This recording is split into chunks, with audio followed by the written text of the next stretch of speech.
Gayunpaman, sinabi ni Alicia na hinding-hindi na siya babalik sa White Knight Brigade at ipinaliwanag niya na ang tanging gusto niya ay iligtas si Misaki at ayon sa kanya, si Misaki ang matalik na kaibigan ni Suzuna at nang pumipili sila ng trabaho noon, pinili ni Misaki ang gambler na sa tingin ng marami ay isang napakapangit na desisyon. Pero naniniwala si Misaki na napakalakas ng swerte niya, kaya kampante siyang magiging maayos ang lahat kaso hindi nagtagal matapos mabuo ang kanilang party. Napulot ni Misaki ang isang treasure chest na nahulog mula sa isang halimaw at bigla siyang na-teleport sa hindi kilalang bahagi ng floor na ito, kaya kailangan nila siyang mahanap sa lalong madaling panahon. Ayaw ni Igarashi na mag-isa si Misaki sa floor na ito dahil siguradong mapapahamak siya kapag nakasalubong niya ang mga halimaw, kaya nag-alok siyang tulungan sina Alicia at Suzuna sa paghahanap at nagpasalamat si Alicia sa tulong, binanggit rin ni Ara na sasamahan niya sila. Masayang-masaya sina Alicia at Suzuna nang marinig iyon at matapos nilang makita ang kakayahan ni Ara kanina, mas naging kampante silang mahahanap nila si Misaki pero kahit nadagdagan ang lakas ng grupo, kulang pa rin sila sa bilang. Kaya tinanong ni Ara kung may iba pa bang party sa floor na ito para makahingi rin sila ng tulong sa paghahanap, ngunit ipinahayag ni Alicia na wala ng ibang adventurer sa floor na iyon sa ngayon. Gayunpaman ay naalala niyang pakiramdam niya ay may nagmasid sa kanya noong una siyang dumating doon. Nagtaka si Ara kung bakit may magmamasid sa mga adventurer na papunta pa lang sa ikalawang floor, pero kung totoo ngang wala ng ibang tao roon at ibig sabihin ay sila lang ang aasahan ng isa't isa, dahil dito ay naging mas mahirap ang sitwasyon. Mas mabilis sana nilang mahahanap si Misaki kung maghihiwalay sila, pero delikado iyon dahil baka may makasalubong na halimaw ang isa sa kanila ng mag-isa, kaya napagdesisyonan nilang manatiling magkakasama upang matulungan ang isa't isa. Subalit para mangyari iyon, iginiit ni Ara kina Alicia at Suzuna na kailangan muna nilang sumali pansamantala sa kanyang party dahil ang kanyang support magic ay gumagana lamang sa mga miyembro ng kanyang party. Naalala ni Alicia kung paano ginamitan ni Ara ng shield ang kanyang mga kasamahan kanina at dahil malaking tulong ang ganoong proteksyon, binanggit niya kay Suzuna na sumali sa party ni Ara.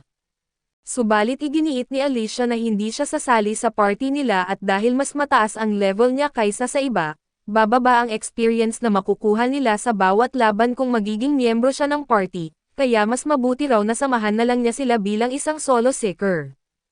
Ayos lang iyon kay Ara pero bago sila umalis, may gusto muna siyang itanong kay Alicia at naalala niyang ilang araw na ang nakalipas. Narinig niyang sinabi ni Alicia sa guild na may ilang bahagi ng kanyang vanguard job na hindi maginhawa. Kaya tinanong niya kung may dapat ba silang malaman tungkol dito habang magkasama silang lalaban. Hindi agad sumagot si Alicia at sa halip ay ipinangako niya kay Ara na kapag sinabi niyang tumakbo na sila, iiwan na lang siya at unahin nilang iligtas ang iba at sinabi rin niyang binigyan niya si Suzuna ng exit scroll, kaya madali silang makakatakas kung magkaroon man ng malaking panganib. Pumayag si Ara sa hiling ni Alicia kaso hindi niya maiwasang mag-alala dahil kung hindi ito kasali sa kanyang party, wala siyang paraan para protektahan ito gamit ang kanyang support magic kapag may masama na mangyari.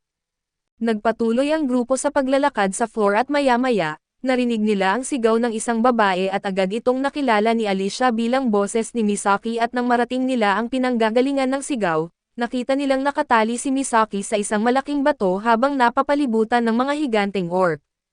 Pero hindi iyon ang pinakamalaking problema at napansin ni Arion na may isa pang named monster sa gitna ng mga orc, at alam niyang hindi magiging madali ang harapin iyon at di dapat mayroong named monster sa ganitong lugar, kaya inisip ni Alicia na may tao na sadyang nagdala rito sa halimaw upang mapilit silang harapin ito. Napaisip si Ara na baka konektado ito sa pakiramdam ni Alicia na may nagmamasid sa kanya kanina, kaso wala siyang ideya kung sino ang nasa likod ng lahat ng ito at di na iyon iniintindi ni Alicia. Ang mahalaga lang sa kanya ay mailigtas si Misaki. Agad siyang sumugod sa mga halimaw at sa simula ay maayos ang kanyang laban at sa isang iglap, napatay niya ang lahat ng karaniwang orc pero nang tumalsik sa kanya ang dugo ng mga orc, doon nagsimula ang tunay na problema. Biglang napalibutan si Alicia ng madilim na pulang aura at nagsimula siyang kumilos ng kakaiba. Agad napansin ni Ara na may mali at lumalabas na mayroon pala siyang berserker skill at tuwing nadadapuan siya ng dugo ng kalaban, automatiko itong nag-a-activate at nagbibigay sa kanya ng malaking dagdag na lakas. Kaso may kapalit iyon at pansamantala niyang nawawala ang kanyang katinoan at napupuno siya ng matinding pagnanais na pumatay, sa ganitong kalagayan ay maaari niyang maatake kahit ang sarili niyang mga kasamahan nang hindi niya napapansin. Ito ang dahilan kung bakit hiniling niya kanina kina Ara na tumakbo na lang kapag may nangyaring ganoon at sa kabutihang palad, sa pagkakataong iyon ay nakatuon pa rin ang kanyang atensyon sa halimaw, tumalon siya ng mataas at buong lakas na pinagtaga ang named monster. Subalit kahit direktang tumama ang kanyang espada sa ulo nito, wala itong naidulot na kahit kaunting pinsala at nagulat ang lahat dahil inaasahan nilang kahit papaano ay masasaktan ang halimaw sa ganoon kalakas na pag-atake. Pagkatapos noon ay gumamit ang halimaw ng sonic attack na tumama kay Alicia at nagpabagsak sa kanya sa lupa. Kaagad siyang dinampot ng halimaw at sinimulang pisilin ng napakalakas at lalong naging mapanganib ang sitwasyon, pero kahit nasa ganoong kalagayan na siya ay binanggit pa rin ni Alicia kina Ara na iwan na lang siya at tumakas dahil ayaw niyang madamay pa ang iba. Naisip ni Ara na kung tutusin ay wala silang kahit isang pag-atake na kayang pabagsakin ang halimaw, kung gagamitin lang nila ang escape stone at iiwan si Alicia at makakatakas silang lahat ng ligtas pero hindi iyon ang klase ng taong si Ara, agad niyang inilabas ang kanyang tirador at pinuntirya ang mata ng halimaw. Bagamat wala itong naidulot na pinsala, sapat ang tama upang magulat ang halimaw at mabitawan si Alicia na nagbigay rito ng pagkakataong makahinga. Ngayong wala na siya sa panganib na madurog, humarap si Ara sa kanyang mga kasamahan at sinabi niyang magiging mas mapanganib pa ang susunod na mangyayari, kung gusto nilang gamitin ang escape scroll at lumabas na agad ng labyrinth at hindi niya sila sisisihin. Kaso walang ni isa sa kanila ang gustong iwan si Ara at sinabi nilang mananatili sila upang tumulong, at kung talagang wala na silang pag-asang manalo ay sabay-sabay na lang silang gagamit ng scroll para makatakas at masaya si Ara na makitang handang samahan siya ng kanyang mga kasamahan hanggang sa huli. Kaso alam nilang hindi pa rin sapat ang kanilang lakas upang talunin ang halimaw, ang tanging may kakayahang makipagsabayan dito ay si Alicia kaya may naisip na plano si Ara, agad niyang sinabi kay Alicia na sumali sa kanyang party. Hindi man nakasugat ang naging pag-atake ni Alicia kanina, naniniwala si Ara na kung palakasin niya ito gamit ang kanyang support magic, baka sapat na ang dagdag na lakas upang tuluyan nilang mapatay ang halimaw. Sa una ay nag-alinlangan si Alicia na sumali sa party ni Ara pero sa huli ay pumayag din siya, agad namang binanggit ni Ara kay Alicia na gamitin ang pinakamalakas niyang attack para mas ulit ang attack support magic niya at sa wakas ay makapagbigay ng tunay na pinsala sa halimaw. Naunawaan iyon ni Alicia, kaya agad siyang nagbitaw ng dalawang sunod-sunod na ultimate attack at sa wakas ay napatay nila ang halimaw pero dahil sa sobrang pagod ng kanyang katawan, nanghihina siya at hindi na halos makagalaw. Samantala, ang mga taong nasa likod ng bitag na ito ay lihim na nanunood mula sa kalapit na burol at di nila inaasahang magagawang talunin ni Alicia ang halimaw, kaya isinagawa nila ang kanilang pangalawang plano at sinubukan siyang patayin gamit ang palaso. Sa kabutihang palad, napansin agad ng mga kasamahan ni Ara ang presensya ng mga ito bago pa sila makapagpaputok at sa tulong ng maayos nilang pagtutulungan, nagawa nilang talunin ang tatlong salarin at pagkatapos nito ay nilapitan ni Ara si Alicia upang tingnan ang kanyang kalagayan. Mukhang ayos naman siya pero sobrang pagod na pagod kaya halos hindi na makagalaw, binanggit ni Ara na agad niya itong gagamitan ng healing support para gagaan ang kanyang pakiramdam, ipinaalam din niya kay Alicia na ligtas na si Misaki dahil sa kanyang pagsisikap. Makalipas ang ilang sandali ay nagkamalay si Misaki. Labis ang kanyang ginhawa nang makitang dumating sina Suzuna at ang iba pa upang iligtas siya dahil sobrang natakot siya habang nag-iisa roon, samantala ay humingi ng paumanhin si Alicia kay Ara dahil hindi niya sinabi ang buong katotohanan tungkol sa kanyang kakayahan. Alam niyang marami pang tanong si Ara tungkol dito, kaya nangako siyang sasagutin ang lahat kapag nakabalik na sila sa bayan at masaya namang marinig iyon ni Ara dahil simula pa noong una niyang makita ang kakaibang kondisyon ni Alicia. Gusto na niyang malaman ang buong katotohanan. Pagkatapos noon, lumapit siya sa bangkay ng named monster upang siyasatin ito at laking gulat niya nang makita ang isang itim na kubo sa kamay nito at ipinaliwanag ni Alicia na isa itong treasure chest, at napakabihira para sa isang named monster na maghulog ng ganoong kayamanan. Ibig sabihin ay malamang na napakahalaga ng laman nito, ngunit pinayuhan niya si Ara na huwag muna itong buksan dahil hindi nila alam kung may mapanganib na bitag ito. Mas mabuting dalhin na lamang ito sa isang profesional na chest opener sa bayan dahil mayroon silang tamang kakayahan upang ligtas na mabuksan ang mga mapanganib na treasure chest. Pagkatapos noon ay lumapit si Misaki kay Ara upang magpasalamat sa pagligtas sa kanya, humingi rin siya ng paumanhin sa lahat ng naging abala dahil wala pa siyang sapat na kaalaman kung gaano kapanganib ang mga labyrinth kaya't naging tanga siya.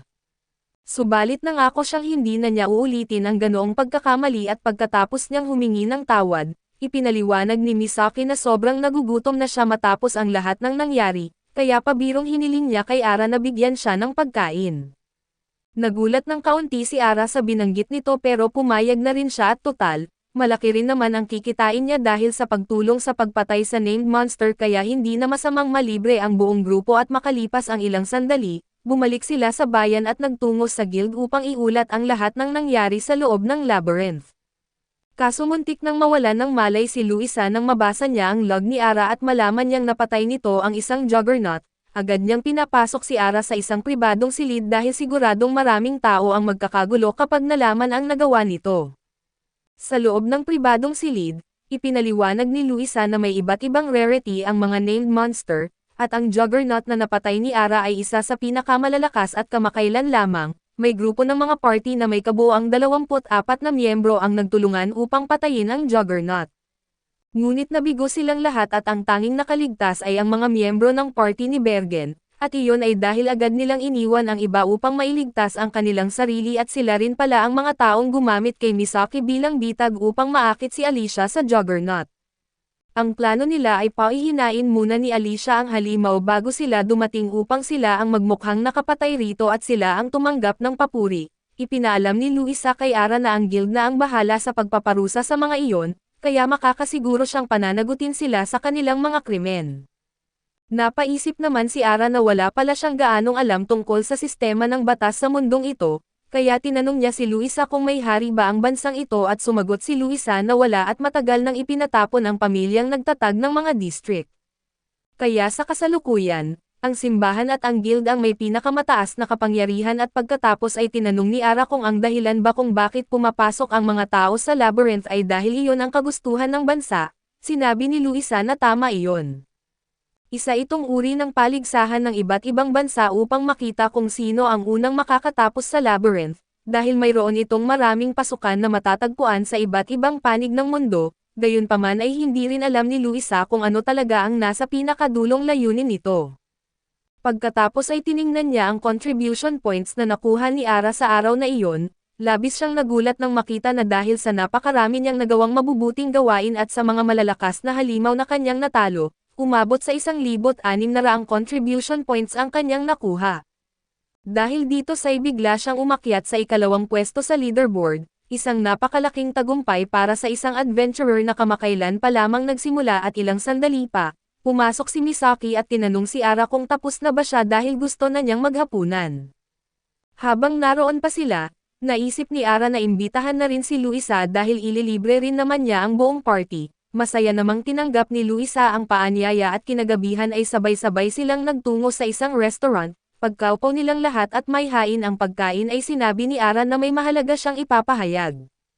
Ipinaalam niya na isa sa pinakamahalaga niyang layunin ay ang makaipon ng sapat na pera upang mabili si Teresia, at tuluyan na itong maging permanenteng miyembro ng kanilang party at kapag nagawa na niya iyon, hahanap siya ng paraan upang maibalik si Teresia sa kanyang tunay na anyong tao.